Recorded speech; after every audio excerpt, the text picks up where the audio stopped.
twisted. Superhero gifted. No rank back in school. Nobody know what I do. Okay. Superhero status. Do you remember the show about a young kid with dreadlocks who was hit with poisonous gas that granted him the abilities to shock people to his own extent? Well, if you do, you remember a show called Static Shock, a show depicting the lives of young Virgil Hawkins and his adventures throughout Dakota. But in this video today, I am not alone, as I am joined with both Jax Blade and our new co-host to this channel in Duct Tape from Comic Corner. How are you doing, Duct Tape? Yes, and yes, he will be filling in as the new host in replace of Uncanny Megan, who unfortunately will not be joining us any longer on this podcast. So without wasting any more time, let's get straight into this video. So, Omni Nerd, why don't you lead us our discussion for today? Yeah, his superhero name was not Static Shock, it was simply Static.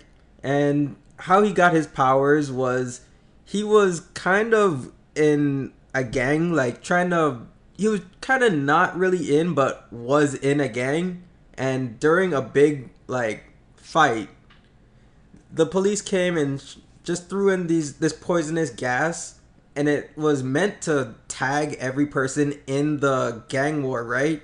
But it kind of killed, well, in the comics, it killed 400 out of the 450 people there. And mutated the rest either into monsters, or they gain powers. But in the show, oddly enough, it looked like there were 10 people in this whole gang war. But the police just threw these canisters, and Virgil went back home, woke up, and things started turning on around him, and he started attracting things, and he decided, why not become a superhero? Right. And the interesting thing about that is that actually spawned a lot of the villains in the Dakota area too, which is kind of interesting. And by the way, for those of you who don't know, guys, when we're saying Dakota, we're not necessarily talking about the state Dakota. They just kind of indirectly specify, kind of like how they do with a lot of these comics. Like, you have an idea of where a city is, but you don't know exactly. But Jordan, why don't you share your thoughts on the actual origins of Static Shock? Well, I always thought it was pretty interesting, the fact that, this kid, because it's pretty much like the reverse version of Spider-Man when you get down to it, because, Spider-Man was this nerdy kid, kind of an outcast, not really popular, though Virgil had a bit more, swagger to him. He carried himself a bit better. He was a very intelligent kid, but he had that, coolness like you would feel from Gerald from Hey Arnold or Vincent from Recess. And it was very cool to see a character who's not only of he was African American, which was great. We always need more of those type of heroes around, but just see him be intelligent and not like a stereotypical, stereotype it, if you will. And when he went out there to go get revenge on, his bully, the one who's becomes one of his arch nemesis later. I thought that was a great message of no, I'm not a part of this life. I could be going down that path, but I don't want to. So seeing him, go through it. I really did love the next morning where he achieves his powers and then he starts going, okay, well, what should my superhero name be? He just instantly has this optimism that I have this guy, I have these powers and no one else has, and what can I do with them? And then he starts going through all these costumes and stuff like that, saying, okay, what can I pick? And then some of them, if you are a fan of comic books and other superheroes, you see some cameo suits and you're like, oh my god, that is perfect. But what do you think, Qaaman? So either way, to answer that, Jordan, I think it's kind of interesting because whenever you think about a superhero's origin story, you always kind of think about what made this character unique. And I think when you look at the fact that he was given a gun to kill Hotstreak, it's cool that looking at Virgil, you already see he has good morals from the beginning. He doesn't have a good idea about, actually using a gun to kill somebody. And I feel like that kind of led us into him becoming Static Shock, because he may have been a kid who was on the fence, but he ultimately had his good morals. But what other stuff did you have planned for today, Duct Tape? Omni Nerd. All right, we could talk about his weaknesses. We know his powers were electromagnetism and electrokinesis, but in the show, they said that he was weak to water. It But shorted isn't him water a out. conductor? Exactly. Water carries electricity. It made no sense. Like, they always like to do that in those shows, because I remember in the Spectacular Spider-Man, like that's how they beat Electro the first time. They really are set on the whole, if I put him in electricity, it'll burn him out and all this jazz. So that was just a thing back in the early 90s with Electro villains and water and comics. I think they did the same thing in the 90s Spider-Man as well. Like that makes absolutely no sense.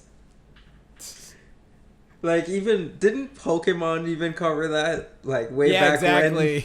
Yeah, freaking Pikachu training to fight Onyx. Yeah, that was always stupid. If Pokemon And, could like, pick how- that up, come on. Oh man. So let's talk about Richie Clay. I always found Richie kind of an interesting character because, you know, the fact that, like, looking at his origins, Richie was a character that he didn't really have any natural superpowers, but it was implied throughout the show, as you were mentioning, that he got his superpowers by pretty much being around Static, and because Static's suit had that gas element on it, he eventually developed a superhero intelligence. And I remember the show creator was actually saying one of the reasons why he gave Richie that superpower was because he was tired of kind of just having him be Static's sidekick that really couldn't do anything. And interestingly enough, another interesting thing about Richie that I didn't know until I was older is that he was actually implied to be gay. And the show writer was saying that what he would do is he would always like exaggerate his heterosexuality kind of as a cover up. So for example, they were saying that he said in one of the scenes, "Oh, look at all these hot girls in swimsuits. I'm so interested in girls." And I felt that that's something that I think a lot of us probably had no idea or didn't pick up on. And I mean, like, if Static Shock had come out today, I mean, we're in a world with Steven Universe and Legend of Korra and all this stuff. So, like, they're really opening up to this, like, gay thing. Hell, this show called The Loud House has, like, an openly gay, like, father, two gay dads on that show. So they might Clarence. do something like that. Yeah, Clarence as well. Yeah, Clarence is a good one. Yeah, so I had no idea about that, but if they did do that, then good on them. I knew that Richie was gay because of the comics, but as a kid watching it, it just flew over my head. Yeah, that was always something, man. And but I mean, the funny thing is that Static Shock, compared to a lot of other shows, and not just with Richie, but with a lot of its elements, it was very, very, very mature. Like, there's a lot of racial undertones in that show that I've always felt were really important. Clay, you want to touch on that a bit more? Like Richie's dad. Yeah. That was just a really, like, it was a really real episode. Yeah, I love the fact that Virgil's father, like, goes up and, like, talks to him. It's just like, look, our sons may be friends, but you're just a bigot, and I do not respect you as a person, but we have to find our sons right now. So I love that whole speech they gave in that episode. Yeah. And even if you see throughout, like, Static is always, like, constantly, like, facing a lot of, like, racial, you know, stereotypes from a lot of different people. And the thing is it's kind of hard for you to watch a lot of these things as a kid. Like, I really feel like Static Shock definitely has to be probably one of the most mature shows that people who grew up in the 90s, or I'm sorry, people who were born in the 90s or like early 2000s would remember, because a lot of those things you don't really see as often, you know. And with black superheroes, I think that's definitely something that a lot of people might be a little bit cautious in implementing into the show. Exactly. There was that whole episode where Virgil, the kid, was being bullied so bad that he decided, I'm gonna bring a gun and, like, to school and, you know, shoot my bully. And then, like, they had this whole thing at the beginning of the show, like, this is a very special episode, so, you know, watch with your parents and stuff like that. Was that the one where Richie got shot in the knee? Yeah, that was the one where Richie got shot in the knee. Because remember, like, they go over to the kid who was bullied's house, and he's like, hey, you want to see a gun? And then Virgil's like, no, I don't want to see a gun. Why would you even bring that up? And then he leaves, and then Richie explains to the kid, like, Virgil's mom got shot during this, and he's just like, oh, well, I didn't know. But then, like, there's these freaking asshole kid's just fucking with this poor new guy, and he's just like, leave me alone, I'm not bothering anyone, leave me alone. And then like it just comes to the climax where he snaps and he just brings a gun to school and he's like gonna like do a school shooting, and that was close to the Columbine shootings as well. So it's just like it really hit home, and this show was just so real. It was just such a great show in that aspect that they would go into those dark terms, because a lot of shows would usually stay away from it. That's a really good point, bro. And you know, on the subject of superheroes, we always see in these superhero stories that a lot of times, you know, superheroes have a deceased parent or a deceased uncle in the case of Spider-Man. And why don't we talk a little bit more about Static and the loss of his mother and the Flashpoint paradoxes that were brought to it? Why don't you open up, Duct Tape? When he was around 10, his mother, Jean, was like a medic, and she got hit by a stray bullet while helping victims of a gang riot, and she died on the way to the hospital. But it was just really close to home, because a lot of people actually have people that have died due to gun violence. And yeah, especially today's world. Yeah, especially today. And the interesting thing about that is we were also discussing, there was an episode where like Static was said to go back in time and actually, you know, try to change his mother, like from actually being killed, and for reasons that I'll let, you know, I want Jordan to explain. He goes back in time, he meets his mother, she sees that he's a superhero, is like that, and then he can't tell her that, look, I know you're gonna die. So he realizes, if I go and save her, then I won't become, you know, a superhero. And so when all the supervillains start attacking the world, the city, they need me as a hero. Even though it doesn't kind of make sense, because Superman's like literally a town down and could just go, I'm Superman, blast it, you're done, just like that. But like, it's literally one of those things where if I don't become Static Shock, a lot of people close to me are gonna get hurt, and I, you know, can't have that. And so like he sadly lets his mom die, like in Flashpoint Paradox, what Barry did with his mother. And it's just a really heartfelt episode. Yeah, man. And like I remember that, watching that episode as a kid, like that really touches you, especially if you're watching Static Shock. I think I was probably, how old were we, Duct Tape? Like 8 to 10ish? Yeah, around there. Yeah, so we were like 7 to like 10 when that show was around. And if you really think about it, like that's really deep to think that like the guy wants to save his mom, but he understands that if he saves his mom, that's going to throw off like the skew of events that could have led to him having his superpowers. And without his superpowers, that's going to endanger mankind. So pretty much Static has to choose between mankind and his mom. And I think that was something really touching. What do you think, Duck? I think that was just one of the hardest moments to watch, because you just realize that he has something, it's within his grasp, he can easily do it, but he can't. That's tough. That's just not a situation you want to be in. Yeah, it's one of those things. Like I will say, like, again, I don't want to take the seriousness out of it, but it is like, this is a world which goes into crossover territory, because like in this show, what was beautiful about this show was back in the day, Bruce Timm, the creator of Batman the Animated Series, like one of the probably the definitive Batman, we think of it, Kevin Conroy got his start in this show. Like, he decided, I'm going to make, you know, pretty much my own animated universe of this series. So like the DCAU, like what, you know how Marvel, you know, fused all these movies. They also called it the Timmverse, by the way. Yeah, the Timmverse. Yeah, because he made all these great shows. He made Batman, The New Adventures of Batman, Batman Beyond, Superman the Animated Series, Justice League Unlimited, and Static Shock, of course. So, like, the fact that he created all these phenomenal shows, you were able to see all these characters from the shows, like, cross over with the same voice actors and everything. Jon Stewart. Like, exactly. It's awesome. Like, I let me tell you guys something. When I saw Batman on Static Shock, like, as a little kid, that's just one of those things that got you hyped. Like, just, oh my god, Batman is teaming up with Static Shock. That is so awesome. They gotta fight the Joker. Oh my god, he's meeting Superman. It's so awesome. Like, guys, I love the fact they did crossovers. What about you two? I loved it.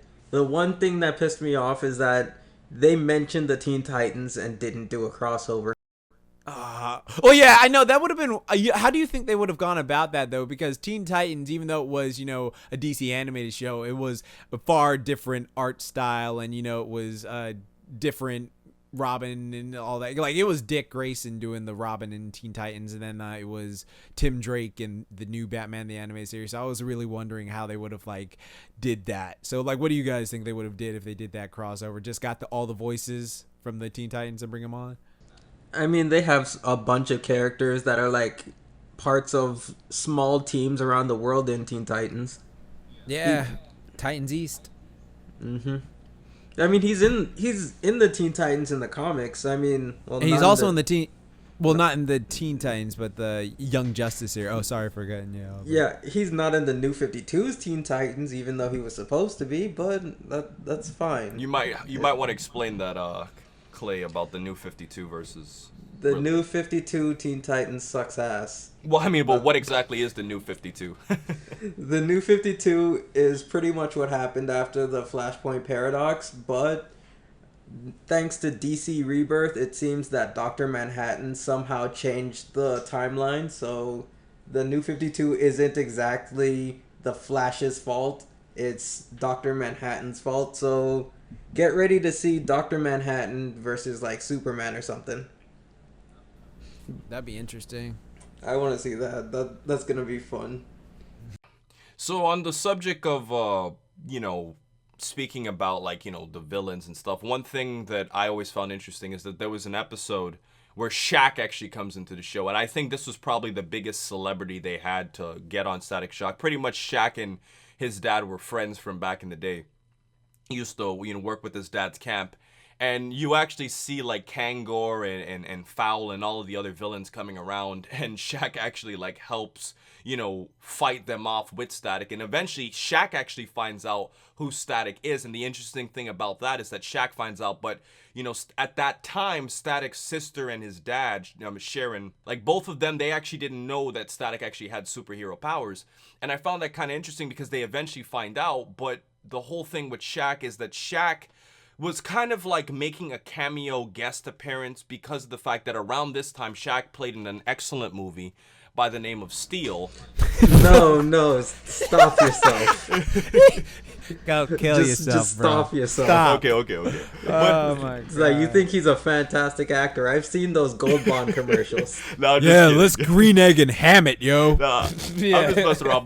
But in all seriousness, Shaq was actually playing Steel, and Shaq always has said off the air that he's always to become a part of superhero stories, and Shaq really liked the idea of being a part of a little black superhero cartoon, even as a little guest. So I always felt that was a fun little episode by throwing in Shaq to play himself. And let's just say Duct Tape isn't the biggest fan of his acting skills. Yeah, he just does anything. Well, I mean, I feel this. I'll say this about Shaq being on Static Shock. It felt like he was genuinely there enjoying himself. I mean, we give him shit, but it is and it is surprisingly hard to act as yourself in a thing. If someone's hey, I need you to act as yourself, some people just can't act. Look at Michael Jordan in Space Jam, he wasn't doing that great. Shaq is a cameo in Good Burger, the 90s movie with Kenan and Kel and stuff like that. But in this, it actually felt yeah, I'm Shaq, I'm here, I'm just meeting a superhero kid, and it's he actually felt he was enjoying it and giving some passion into it. So I really enjoy that about that. So, I mean, Duct Tape, what other key points do we have for this podcast today, bro? His villains. His villains. There was Hot Streak. That was the dude with the fire. Yeah. There was Ebon. That was basically you. Oh, come on, bro. How is that me? You explain the insider, Duct Tape. Considering that you look like a thin walking shadow. Very, very, very funny asshole. In terms of villains, I remember when I was a really silly kid growing up, and Kangor was always my favorite because both little bit of an insider guys, Duct Tape and I both have Caribbean heritage, so it was funny because Kangor was this Jamaican, he was this Jamaican superhero. and he would No villain. and Duct Tape and I were always like so amazed at like his shoe size. Like if you guys go out, and I think it was Kangor, Kangor. If you actually look at the size of this guy's shoes, like he had really powerful legs. It's like, man, this guy has some big ass shoes, bro. I mean, like what fucking he's size Jamaican is that? trouble.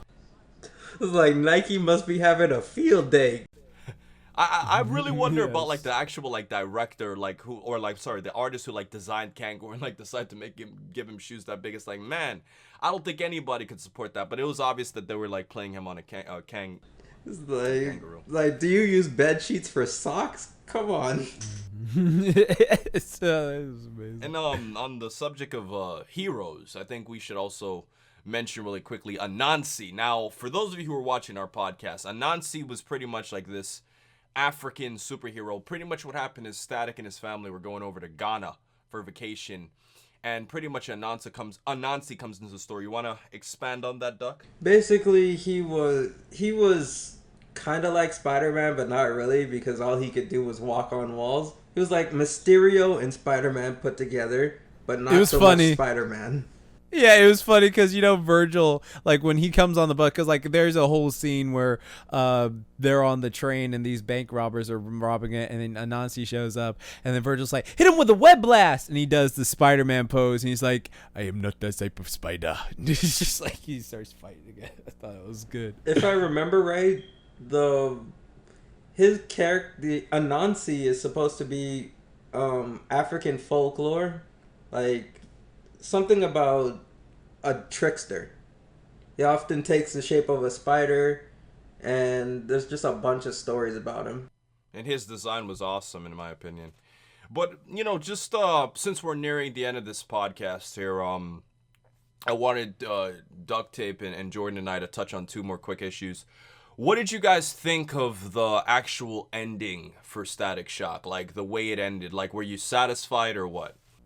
I liked it because it was a way that it had like a pretty decent ending, because I like the fact that his, you know, dad found out that he was Static, and then like Ebon and Hot Streak became like this mega villain. They fused together and they were just like, okay, we're like gonna do it. Because I like when they take villains who you don't think much of, like they're always like the arch nemesis at the beginning, but it's just like, oh, I now know how to like beat you effortlessly. And so when they teamed up and then actually fused together, I thought that was pretty cool. Then the way it ended, it was like a very satisfying ending. And then like you can also look at like Justice League Unlimited and stuff like that, because Static Shock appeared in other shows as well, so it was pretty good. I think the ending was pretty solid. Yeah, I love the fact that it wasn't a fusion that lasted only 30 minutes. Or they had to dance to do it. Exactly. It was more like a force thing. But I really did enjoy having Robert know that Static is Virgil. Because just that shock he had, that initial shock, but then he's like, yeah, that everything makes sense now. Yeah, and then he's just like, that's my boy. I'm proud of you. I love that. Well, I mean, just to close out this podcast, I just want to say another quick thing about family. I think that like the whole element of how when his sister Sharon was dating the Rubber Band Man, I thought that was kind of interesting too, because a lot of the comic series, and Duct Tape, you've informed me too, like how Dr. Octopus has dated Peter's Aunt May in the Spider-Man comic series, and I think that that's interesting because Aunt May, yes, because like they kind of play with like elements of making the hero feel uncomfortable. Like my sister's literally dating this evil guy that I'm like fighting against, but then he eventually became a good guy.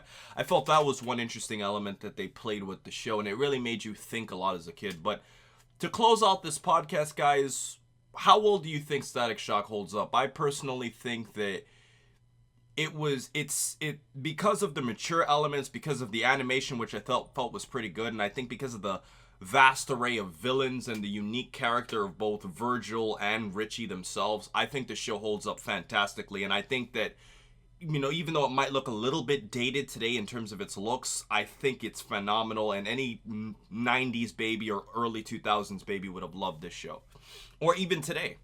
Absolutely. I mean, it covered gang violence, it covered gun violence. It covered racism. It covered drugs. It covered dyslexia. Single parent. Single parent. It kind of covered, well, not really, homosexuality. They were supposed to go into that, but they didn't. And it Anything, yeah. Go ahead.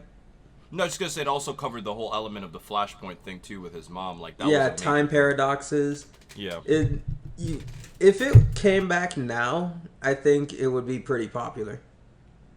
I agree with both of you completely. Okay, this show is one of the best shows like you can watch. Like any of those Bruce Timm shows, you know, Batman Taz, Batman, The New Adventures, Superman, Justice League Unlimited, Static Shock. All these shows have so many great qualities in them, and then like you can really watch them. And if you watch them all pretty much back to back, you can like enjoy like bits and pieces because you see the characters interact with each other. Like it's great to watch a show where you can grow with a character and then go over to another show and be like, oh my god, I can see you, instead of just like, you know, random things. Because what I don't like crossovers where it's just like, oh, we're going to bring over this person, but it's completely different voice actor from the one you've been following and it's completely different, you know, style, so it doesn't work. But in this show, it's just like, wow, I love everything what you guys said, and then everything, the show is just fantastic, holds up tremendously. Watch it. Alrighty, guys. So I think that's we've had a pretty long podcast today. I think this is probably one of the best podcasts we had. I mean, like this was definitely one of the most memorable shows of my childhood. And as I've said before in previous podcasts, this show is not for 90s show. This podcast is not for 90s shows. It's any show that a person who was born in the 90s or early 2000s grew up with. So let me just make that clear for the 500th million times. So I hope you guys enjoyed this podcast, and please check out both Duct Tape and Jordan in my description. I'll post links so you can check out both their channels. Jordan is kind of like an anime fitness guy, whereas Duct Tape is more of a comic book anime guy himself. And you guys already know who I am if you're watching this channel. So I hope you guys enjoyed, and check out the outro so you could see additional, you know, podcast ideas we've done. We've done quite a few so far. So with everything said, please remember to rate, comment, and subscribe. And remember, as I always say, to have a great day, guys. And as Jordan always says, keep calm and booyah on, and don't forget, Moment moment time. time.